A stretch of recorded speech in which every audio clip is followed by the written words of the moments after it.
In today's video, I'm going to teach you a guide how to run a Lovable project locally in VS Code. We'll keep it simple, clear, and focused so you can follow along without missing a beat. Start by opening the Lovable website and signing in. From the main page, look for the My Projects area.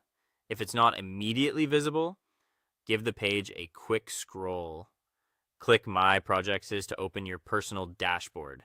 If the view refreshes or you land on a different section, click My Projects again to make sure you're in the right place with your full list of projects visible.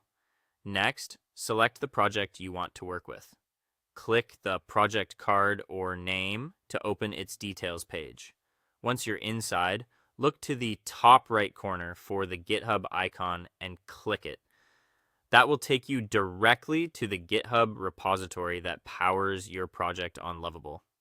Here you have two convenient options. If you want to make quick edits without setting up anything locally, choose Edit in VS Code.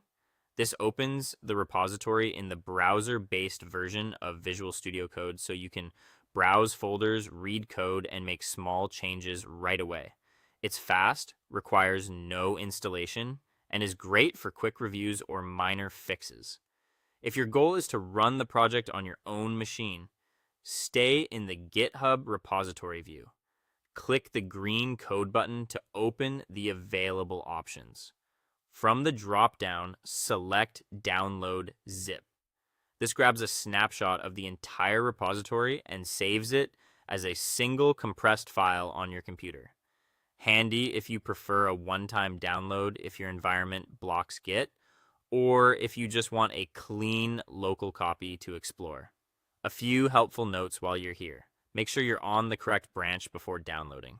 The zip reflects whichever branch is currently selected. If you don't see the code button or download option, double check that you're signed in to GitHub and that you have access to the repository.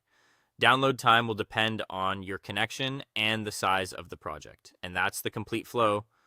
Start on Lovable, open My Projects, pick your project, jump to its GitHub repo, and then either edit instantly in the browser with VS Code or download the zip to work locally in your own editor. Both paths pull from the same source, so your local copy matches what powers your project on Lovable. If later you prefer a Git-based workflow, you can return to the same code button to copy the clone URL. That's all for today. Thank you for watching, and I'll see you guys in the next one.